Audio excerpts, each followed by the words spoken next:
জিরা বাগার দিলাম।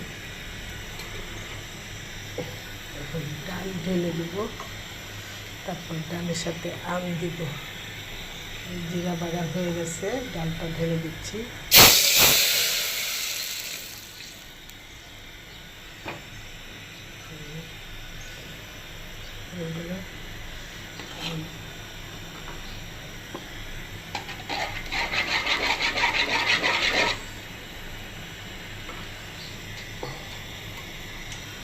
এভাবে আপনারা খেয়ে দেখেন, আম ডাল জিরা বাগার দিয়ে ভালোই লাগে। কেউ সর্ষে বাগার দিয়ে খায়, কেউ জিরা বাগার দিয়ে খায়, কেউ পাঁচফোড়ন বাগার দিয়ে খায়, কেউ কী বলে এটাকে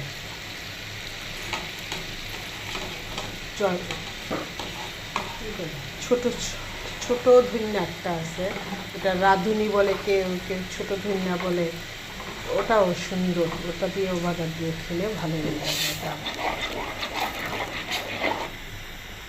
এখন এটাতে আম কেটে দিব আমি, এটা হতে থাক, আমি আমটাও কেটে দিই।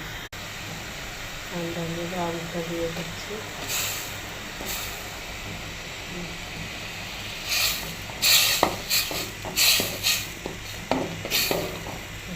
থাকার একটু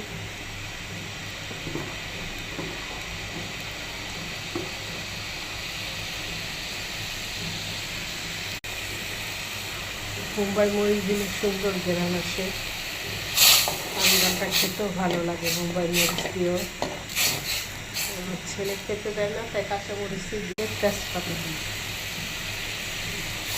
তেজপাতার গন্ধটা ভালো লাগে, তেজপাতাটা।